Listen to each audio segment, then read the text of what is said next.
Welcome to the Retail Focus Podcast, a weekly collection of news, interviews, and information from the world of retail. Welcome to this edition of the Retail Focus Podcast. I'm Trent Kling. Coming up on this week's episode, we'll be joined by Rod Sides of Deloitte. We talked with him a little over a month ago about Deloitte's overall holiday sales expectations, but this week we'll be talking to him about their annual holiday survey. We think it is the preeminent view of the retail consumer each holiday season, and we'll talk to him about that report that's been produced now for 37 years by Deloitte. In news, Tractor Supply Company makes the news for a couple of reasons. First, their earnings call, but also they're able to close a deal for another Midwestern farm and home retailer. And in our looking ahead story, Simon acquires a 50% stake in a mixed-use developer. A quick reminder that you can check us out on social media at Retail Podcast on both Instagram and Twitter. Also, if you enjoy the show, give us a rating. Those ratings do help others to check us out and find us if they're looking for more retail news content. All right, so let's dive in with Tractor Supply Company. Again, they released earnings on Thursday, October 20th, and we like to check in on them a couple of times a year because we get the opportunity to see how farm and home retailers fared in the late summer and how they're preparing for the holiday season. Tractor Supply, one of the few companies in this sector for which we get financial results and some of those overt plans. They're kind of a bellwether of sorts for the sector writ large. You include Atwoods, Big R, Baumgars, Runnings, and Thiessen's, as well as several other retailers in the space to a limited extent, kind of also serve as a proxy for larger footprint farm and home retailers like Fleet Farm and Rural King. Their analyst expectations coming into the earnings call were for earnings of $2.09 per share. They delivered on those expectations with earnings of $2.10 per share. And, keep all that in perspective. In the past, we'd say that Tractor Supply would also serve as a bellwether for the brand Orscheln as well. But those two companies are officially joining forces and closed out their merger on October 12th. So let's talk about that a little bit because we didn't get a chance to cover it with other larger merger information with Kroger and Albertsons. But it was announced on October 11th that FTC approval had been granted to Tractor Supply and Orscheln on that merger. As we've seen in the past, though, with retail, at least in the recent past, this merger deal is not without divestments required by regulators. Tractor Supply was approved to, in all, acquire 81 stores. 85 total stores will have to be divested off to two other buyers that were approved by the FTC. So the aggregate benefit to Tractor Supply is slightly slimmer than maybe they originally anticipated, but Hal Lawton, the CEO of Tractor Supply, said it was roughly in line with what leadership there expected. The deal will be financed entirely by Tractor Supply by cash on hand, and while the TSC press release didn't reference antitrust issues, Baumgar's press release certainly did. So let's talk about kind of the breakdown and what's going on with this store base. The top line amount of the deal for the 166 Orscheln stores is $320 million. So that's the amount that Orscheln will receive. This includes the entirety of their store base, and then those 85 locations will be spun off by Tractor Supply Company to two other companies. Baumgars will take on 73 stores, and Bookheit Enterprises will take on the other 12. These 85 stores in total will be had at quite a deal for both Baumgars and Bookheit, only requiring $72 million between the two of them. So the overall cost to Tractor Supply for the 81 locations that they will be retaining is $238 million. Baumgar stands to become one of the larger farm and home retailers in the country after the deal. By our count, they'll be up to 180 stores, assuming all acquired stores do stay open going forward. This is a company based in Iowa. They've got locations before this deal throughout the Upper Plains and Mountain West, privately owned by Roger Baumgars still, and they'll see their state count overall, not only their location count, but the number of states they're in, that'll balloon to 15 from just 7. Like I said, mostly in the Upper Plains and the Mountain West. Now they'll have a footprint as far south as Texas. And Baumgar's CEO, Tori Wingert, said their part in the negotiations took around 18 months and also noted that their part of the acquisition will include Orscheln's Moberly, Missouri distribution center to maybe handle some of those more southern stores. Tractor Supply Company did confirm that the stores acquired will be remodeled to the Tractor Supply brand over the next 15 months, and likely going to see the same from the 71 stores acquired by Baumgar's too. Baumgar's has a history when they do acquire another farm and home retailer of remodeling the stores or at least changing the branding to the Baumgar's branding. With the additional footprint, Tractor Supply now sees runway to 2,800 stores in the U.S. in the future. Now, after the merger, their current store count rests at over 2,100. Finally, they expect these new stores to add 10 cents per share to 2023 earnings for their full year and also $300 million to their 2023 top-line sales. So now let's talk about Tractor Supply's third quarter once we've addressed the merger here. Their 10th consecutive quarter of sales growth was this third quarter. Overall revenue growth now for Tractor Supply of 65% in the last 3 years alone, including both new stores and benefits from same-store sales. From a sales perspective, it was, as you could guess, a record quarter for Tractor Supply. Overall net sales were up 8.4%, but comps also jumped 5.7%. New store sales accounted for 2.2% of their overall sales, but comps really getting the job done and right in line with the around 5% increases we saw earlier in this year in both the first and second quarters. And when you look at comps, it seemed to have been inflation, overall basket size, and also number of consumables getting the job done on the comps front. Ticket grew 7%, while transaction count was actually down 1.3%. Part of this was because of the drought for a portion of the country, and that likely impacted their comps as far as transaction count in particular. They mentioned the Texoma area as well as some of the southern mountain states being hurt in particular by a drought compared to previous years. But the rains did come, the heat did back off, and things turned around a little bit for Tractor Supply at the end of the quarter. One of the reasons why they tabbed a lot of the blame on comps maybe not being as robust as they wanted. You see transactions, in fact, back to flat in September once the weather abated and once some of that rain came down for parts of the country, while some of the country still in severe drought. In terms of which category drove comps to the greatest extent, I mentioned it was very much what they call their Q category, or consumable, usable, and edible. Year-round product categories in general did well for Tractor Supply during this third quarter. Just how strong were these Q products? Well, they comped at around 3x versus the rest of the store. So obviously, moving a lot of these consumable products. It bears noting that the increase in Q products in their overall mix did negatively impact gross margins slightly, as their margins in this category are lower than margins on, say, big-ticket merchandise or seasonal merchandise. Also, the increase in Q sales means a mix in inventory needs too, or a change in mix of inventory needs. Their inventory on a per-store basis is up, especially when you look at the last 3 years, but it's actually down as a percentage of sales versus where it was 3 years ago.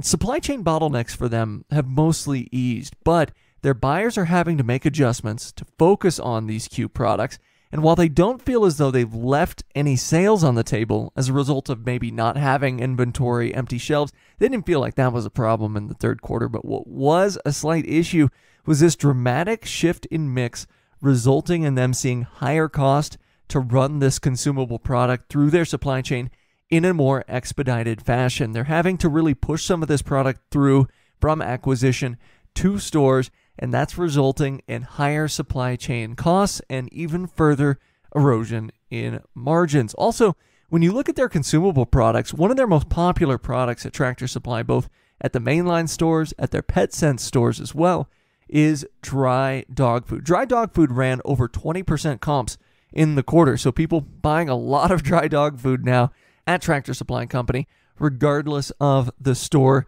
label. And dog food in particular, it's very difficult to move in quantity. So you're looking at pallet quantities of this dog food having to move in and out of the supply chain quickly. So trying to get on top of that, they feel like they have a pretty good hold on that for 2023, but they have seen some growing pains as consumable sales have ratcheted up over the last 12 months. Still, on the whole, net income for them increased on a dollar basis by 4.3%, up to $234.1 million. Their robust income numbers, you look at that $234 million, really speaks to why they were able to finance the Orscheln deal out of pocket. If they wanted to, they could just finance it with the earnings from a single quarter at the store. Aside from growing by acquisition as they did with the Orscheln deal, Tractor Supply is still growing organically. 11 new TSC mainline stores, and also PetSense is back into growth mode. They added 2 stores during the quarter, and this is their first net growth in a while. They closed 5 net PetSense stores in 2021, and they were even in store count through the first 2 quarters of 2022, so perhaps a positive sign for the PetSense banner. As a company, they continue to focus on their garden center proposition and their Project Fusion store format. Lawton, the CEO, again, said that now 25% of their store base has been refurbished to that Project Fusion format. Additionally, 260 garden centers are now in operation for them, and that makes up about 15% of their store base. In the past, they've relied on a bit more of a seasonal setup for garden. You saw pop-up hoop houses, maybe pumpkins moving in every now and again during the fall months, but they want to make garden a more permanent fixture in certain markets as a way of bolstering those seasonal sales that did suffer a bit in this past quarter. In the third quarter, seasonal and big ticket categories actually posted negative comps. Mowers in particular took a big hit for multiple reasons. First, you're of course lapping the stimulus payments from last year, but second, they mentioned they were lapping a few hurricanes from last year during the quarter as well. And so you saw maybe purchases of generators, as one example, falling year over year.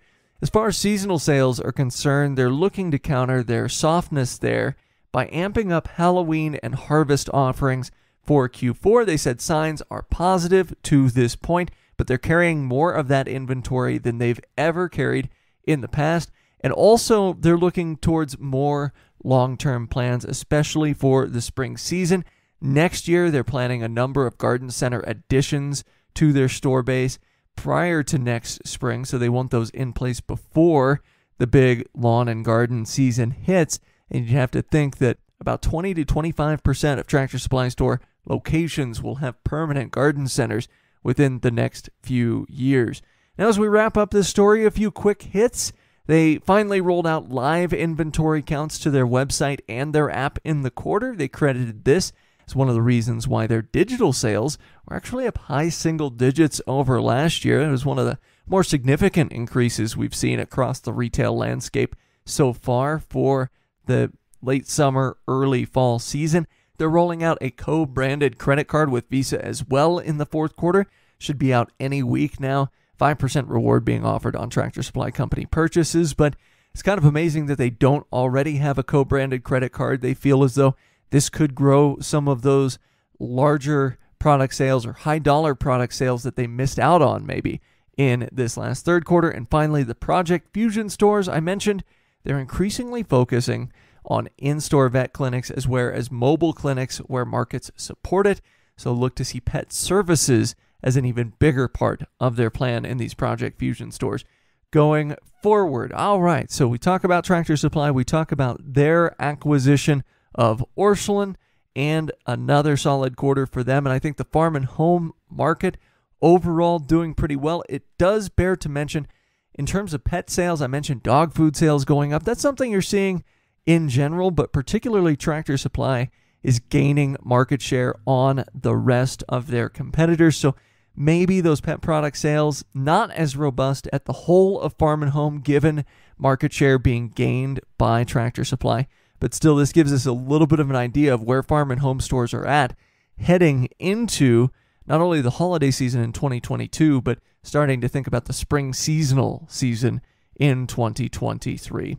Well, coming up after this break, as I mentioned, we'll be joined by Rod Sides, the Deloitte Insights leader and retail partner at Deloitte LLP.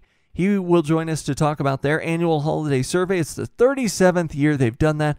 We'll talk about expected cadence of holiday sales, expected product mix, and we'll also talk about what retailers could or should be doing to capitalize on what's expected to be a very big year for gift cards.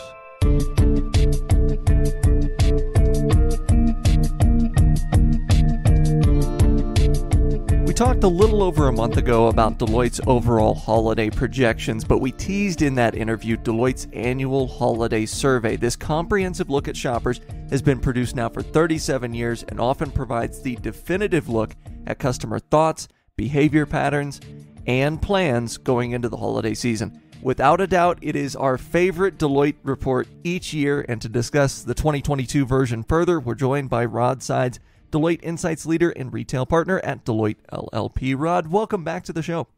Thanks. Good to be with you again. Now, this survey was released just this last week. Obviously, I previewed it a little bit, but could you provide a little bit more background on Deloitte's annual holiday survey and also the scope of the research that goes on here?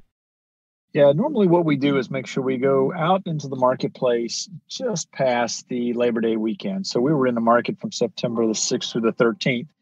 And we did two things. We talked to a number of consumers, almost 5,000, about 49, 80 plus, and they're pretty geographically diverse across the U.S. We want to make sure that we understand what's happening regionally. The other thing we did this year is we surveyed 40 retail executives. So we wanted to compare what they thought was going to happen and the steps they've taken with maybe what consumers tell us their shopping intent would be. So it really is pretty comprehensive, as you said earlier, in terms of getting a view from both the consumers and from retailers in terms of their anticipations for the holiday season. And we'll talk about those retail executive views here in a bit. But first, as I mentioned, we discussed Deloitte's overall holiday expectations. But based on this survey, could you paint us a picture of what the overall economic landscape is looking like from the consumer's perspective heading into the holidays? We think the consumer is still going to be very cautious. Inflation is going to be a major part of their purchasing decisions and really, looking at how much they're going to spend. So what's really interesting is the total amount that's planned to be spent is about the same as last year. So, for us, it was really interesting to see what that looks like across the board. And when we think about the impact of inflation, we're seeing things like fewer gifts on the list this year. And then there's a little bit of a mix change in terms of how much people are planning to spend across specific categories. And I know we'll probably get into that in just a minute. But one of the things that's really interesting is about 37% of folks said that they expect their financial outlook to be worse than it was at this point last year. And so again, that whole notion of what's happening in the economy, the cost of energy, the cost of food, et cetera, certainly is weighing on their mind. So you mentioned, obviously, a lot of changes between this year and last year, yet in aggregate, you look at it and you expect spending to be right around where it was 1 year ago. But there are some large changes and a lot of things that we'll focus on here in terms of changes from 2021 to 2022. But I think at the top of my list personally is the number of gifts, which you mentioned, the number of gifts might be going down this year, and the amount of time shopping as well. What did consumers say about these time and gift expectations this year? Well, the number of gifts that shoppers are planning to buy is 9. And so that's down from 16 last year. So qualifying to be on the list is going to be a little tougher this year. So, hopefully we've all been pretty good and we find our way to the top of that list. But that is going to be a challenge as folks are really drawing back on the number of gifts that they're spending. And so as a result, I think it's going to really mean that folks are going to spend a much more focused time in the market in terms of when they plan to shop. So the duration we're seeing start to shrink in terms of less weeks that folks are going to spend actually doing their shopping. So all of that is really interesting, given that so many of the folks are starting to shop earlier this year than they did in the past years. And you mentioned that early shopping season. Of course, we saw some of that last year with shopping stretched out a little bit. Big reason for that was supply chain concerns, out-of-stock concerns. What are customers' expectations of out-of-stocks this year? And you mentioned you interviewed a number of retail executives. What do retailers themselves think about out-of-stocks going into the holiday season? Well, the interesting thing is I think there's a consumer perception that the supply chain issues are maybe more pronounced than they actually are going into the season. So that's going to really weigh on the specifics of kind of what they're thinking about as we go through that. So one of the things we know is that about 77% of consumers expect stockouts, and it's really interesting. They're thinking across most categories that's going to be the issue. So probably the number one culprit that folks are worried about are electronics and accessories. toys and hobbies, et cetera. And so we're seeing those increase year over year. But when we talk to retail executives in terms of tell us about your concerns about supply chain, your ability to deliver, 100% of the respondents said they anticipate receiving the ordered quantities in time for holiday. So they weren't nearly as concerned about it. Now, there was some concern about did we purchase enough? So only 60% were comfortable with the volume of merchandise that they purchased. But last year, everyone was worried about, am I going to get the items in time? This year, the executives aren't nearly as worried as they were last year about that. That is very interesting, and it may come down to, once again, that merchandise mix. And did they order enough or maybe too much coming into the holiday season? Now, you already mentioned 37% of consumers said that they felt like they were in a worse financial position this year versus last year. But when you look at the income groups across the board, I think there's some encouraging news here from low-income shoppers specifically who are looking forward to this holiday season. What was the income group breakdown like in terms of planned spend, and why did we see perhaps this bump from low-income shoppers? Last year, there were a number of people who told us they were sitting out the holiday season, especially in the lower income group, and not spending at all. And so this year, we're seeing a 25% jump in the average spend with the lower income group. So again, from about $536 to $671 on average. And yet we're seeing the higher income group actually decline from about $2624 down to $2438.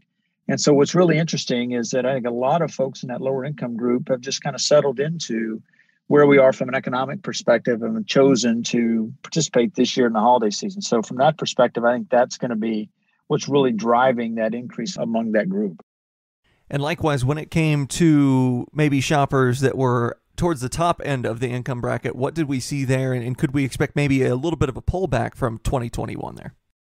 Well, I think that's part of it. I think folks are, trying to manage their budgets a little bit more tightly than they have in the past. And, as we're going into the season, a lot of the durable goods that we've talked about in the past, we continue to see a lot of softness there. Gifts as a category have remained somewhat constant in terms of growth. I think there's a 1% growth in that particular grouping. But the non-gift purchases, which is where a lot of the higher income folks really participate, is down 12%. And again, the non-gift side of the equation. So I think that's what's accounting for a fair amount of the erosion that we're seeing on the upper end. Now I want to circle back to one of your first discussions regarding this particular report. And you mentioned we'll get into categories later. Well, later is now. Let's talk about categories. Which categories here are poised to see maybe a little bit of a bump from last year? Which categories might see a pullback? Well, what we normally find is that apparel does extremely well through the holidays, and we're going to see that as well. So apparel is going to probably be the number one category, at least in terms of shopping intent. However, that growth is not very pronounced between the 2 years. Gift cards, however, are up year over year. And we expected that as we went into the season so that we could understand that folks can control their budget, I think, a little bit better with gift cards in a lot of instances than they can for specific items. And to a large degree, it's probably easier. So gift card giving on average is up about 7%. Clothing and apparel, as an example, the projection is that spend there will be about $262 down from $304, but still the number one category. And we normally find, clothing, accessories, apparel, and gift cards to be 1, 2. In this instance, the gift card spend is up to about $252. Every other category, we're seeing a fairly big decline year over year in terms of total spend. So again, I think the gift card season is going to be pretty good as we go into the spending over the next 6 weeks. Well, hey, let's take a second to talk about gift cards because, as you mentioned, big jump from last year to this year, and obviously they've been slowly growing in popularity over maybe the last 5 to 10 years. I'm curious, from your perspective, from the retailers that you're talking to, looking forward, maybe even into Q1 of 2023, what are some things that retailers could or should be doing to maybe take advantage of those gift card sales, knowing that they're going to have customers coming back to their stores, maybe being able to capitalize on additional sales and impulse buys there? Well, I think there's a couple things they can be doing. I think if you target promotions around the gift card and who knows, there could be some discounts that you could offer around use of those items, I think is going to be really key. And then making sure you're able to continue to convey the value, especially post-holiday. With our study, what we normally do is look at shopping behaviors between November, December, and we include a lot of January in our earlier projections that we talked about 3 or 4 weeks ago. The reason why we do that is we expect a lot of those card redemptions to happen kind of in the late December, early January timeframe. So I think having a very specific strategy of being able to have folks come in and, making sure that the promotional offers are very clear and available probably makes a lot of sense for retailers to do that instead of just having essentially the gift card hub and display. How do you incent your customers to come back? And, when you use a branded card, being able to have an additional kicker, perhaps of a discount or something like that to draw them back into the store is going to be a big part of it in terms of making sure folks leave those dollars with you. So we talk about gift cards being up as a category. You mentioned apparel and clothing, and I think one of the most interesting things as it pertains to apparel and clothing is it was a very preferred category when you talk about resale sales. And resale sales, a big story in this particular report. What are we looking at in terms of the number of people who are planning to buy resale items? And also, what are retailers saying about maybe providing these refurbished or used items to the consumer that obviously seem to be thirsting for them in 2022? Yeah, it's really interesting. About 32% of our respondents said that they plan to buy resale items for the holiday season, it really follows a trend that we saw pre-pandemic. So we were seeing the growth of resale kind of in the 18, 19 years. And then it flattened out, as you might well imagine, in 2020. I think that a lot of folks are worried about the safety and concerned about if I get something from resale, do I have to cleanse it in some different way, et cetera. It bounced back a little bit last year, but we're seeing it grow here. And in terms of the most preferred categories, to your point, clothing apparel is number one at about 51% of the respondents saying that's where they would go. So what's really interesting is when we ask people why, the number one reason is to save money. So again, it gets back to this notion that from an economic perspective, it's just a little more challenging and folks can probably get some better brands, better gifts using resale. So it really does come back to saving money, affording something, and it gives folks a chance to try some new products, new brands, potentially, without having to invest as much. Now, retail executives, 48% said their company will sell refurbished used items this holiday season.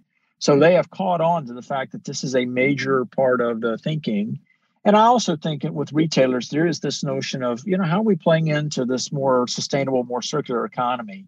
And are there some things there that I should be doing and offering? Because we know that there's a number of our consumers now that are starting to be concerned about, sustainable products. In this particular study, one interesting thing is 39% of the folks that we talked to said that they would choose sustainable holiday gifts when possible. And so I think this whole notion of resale plays pretty nicely into the importance of sustainability now in the consumer's mind. And the report certainly notes that we're seeing more and more consumers begin to be sustainably minded in terms of searching for their holiday gifts. Switching gears now, let's talk about channel. It seems as though brick and mortar might be making a comeback as far as your survey data is concerned. What channel preference did customers report on the whole, and how does this also match up with maybe retail executives' view of where channel spend will be coming in? Yeah, what's really interesting is the average spend of the total is about 63% is expected to be online versus in-store. But to your point, in-store is up from about 33% of the total to 35% this year. And so what's really interesting is we had reached, I think, an equilibrium point back in, say, 2015-16 in terms of the mix. And as we saw digital accelerate through the holiday season between, say, 17 and 19, we really saw a jump in sales through the digital channel. And then obviously in the pandemic, we saw it go from 59 to 64%. So quite the rise. And then last year we found it start to moderate. Now I think we're at a kind of a new equilibrium that says, somewhere between 62, 64% this year. It happens to be 63. It feels about right in terms of the breakdown between where folks are. Now, what's really interesting to your point around the retail executive view is 66% of the executives expect online holiday shopping traffic to have, single digit growth year over year. And so that's down a little bit from where we were in 2021. But I think executives realize that there's so many of us who use the online channel now from a shopping perspective that's really become the norm around that. And about 73% expected in-store holiday shopping traffic to have single-digit growth. So again, they're seeing kind of the overall growth to be roughly equivalent, all in the single digits across both channels. So that's what leads me to this notion that says we are maybe at a new equilibrium in terms of the mix between in-store and online. And when it comes to those digital or e-commerce sales, We certainly know that our phones have been more prevalent for those in recent years, but mobile shopping, social media use, influencer use, all seem to take a big jump this year, despite maybe not seeing that big jump in expectations as far as e-commerce sales. What were the findings on this front regarding social media use and how people are searching out or maybe pricing these products? And what's really interesting, to your point, is we are seeing the smartphone come back pretty dramatically. What we found is there was a pretty big flip during the pandemic because more people are at home, they're on their PC, et cetera.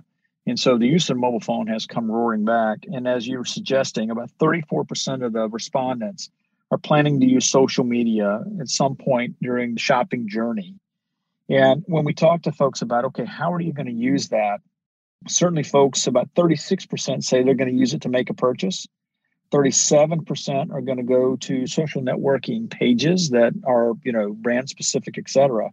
And so we know that more and more people are using that as a shopping aid as we go. And what's really interesting is when we ask about who's going to use social media for shopping by generation, Gen Z is a full 60%, millennials 56%, and then we have a pretty big drop down to Gen X and boomers. So the Gen X is about 28%, boomers are at about 15%, and seniors a little bit less, just under 10%. So what's really interesting is, when you get to the millennials and younger, social really does matter as a key determinant of where people are going to shop and how they're going to shop. So it is going to continue to grow in importance.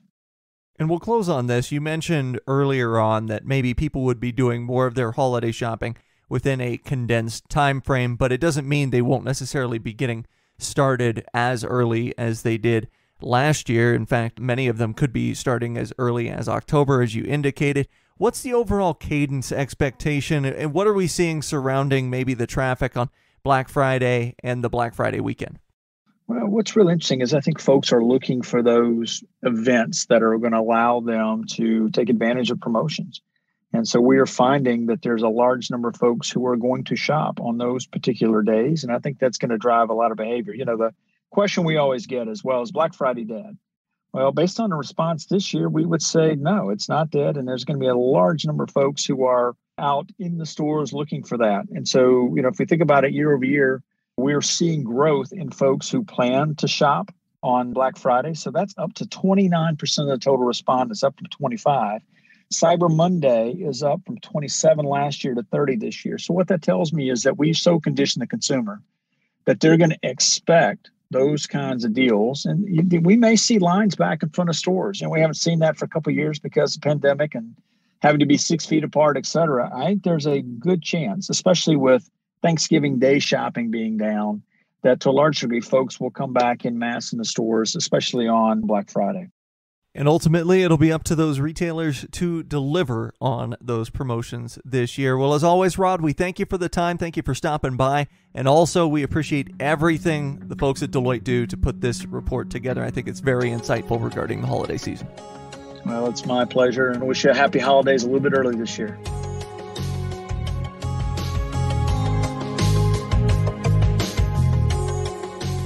As always, we may have a position in or against companies we discuss on the podcast. Do not invest in stocks solely on the input of the podcast hosts.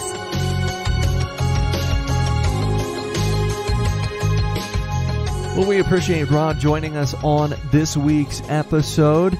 Coming up next week, by the way, we'll continue to preview 2022 holiday sales. We'll be joined by Rick Watson of RMW Commerce Consulting. He'll talk a little bit about what we can expect from the e-commerce sector as far as holiday sales are concerned for this coming year, and what some of those retailers can do to maybe grab back share of wallet from customer spending on things like travel and services, and moreover, what some direct-to-consumer brands can do to gain back some of the share of wallet that they may be losing out on to larger e-commerce players such as Amazon and Walmart. We are looking forward to that conversation. And speaking of looking forward to things, we're looking ahead at a retail real estate story involving Simon Properties.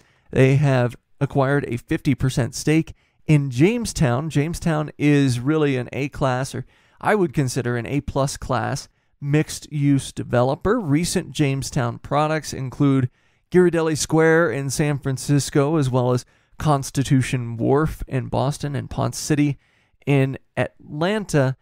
And the whole idea here behind some of this acquisition might be diversification for Simon. Obviously, Simon always looking to invest in areas where they feel like there will be a monetary payback, a tangible monetary payback for their shareholders. But it could be that this investment might be more than just as an investment. And that's really the question here. Is Simon doing this just as an investment, or do they see a potential to tap into some of the knowledge and resources at hand with Jamestown in terms of mixed-use redevelopment? And this calls to mind our conversation on the show last week with Ward Camp of Northwood Retail about their own company's experience. Northwood has, of course, divisions that deal in multifamily residential, has divisions that deal in office and hotels as well. And he talked a little bit about how that informed some of their mixed-use retail developments. Perhaps Simon is doing the same here. When you look at what Simon has done throughout their portfolio, throughout their owned portfolio, they've been able to keep a number of their properties relevant despite this backlash against malls, and despite the fact that many of their malls are not these open-air centers where we're seeing this traffic flow to. Simon, directly, they've actually performed pretty well over the last year when you compare it to the overall mall industry. So I would think that Simon certainly would use some of this crossover knowledge that'll be provided by Jamestown to maybe inform some of their decisions going forward. Maybe there's an ability to subcontract in the near future. I don't think this is a losing proposition at all for Simon, but I am anxious to see exactly how Simon taps into some of these resources, or if they tap into some of these resources at all. Of course, because Simon is a publicly traded REIT, we will get details on this during not only Simon's next earnings call, but once the deal has been completed and once this is accretive to Simon's earnings, if at all. We'll get further updates in the future, no doubt, from David Simon and company. So looking ahead to that, really for 2023 and 2024, looking to see any action that Simon might have on the construction, reconstruction, or renovation front. That'll do it for us this week. Once again, as always, a big thanks to Leighton helping out behind the scenes. I'm Trent Kling saying so long until next week. We'll be back with you 7 days from now. Thank you for listening.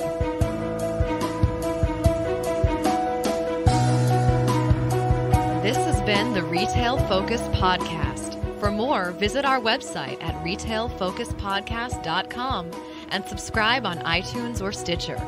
Follow us on Twitter at Retail Podcast.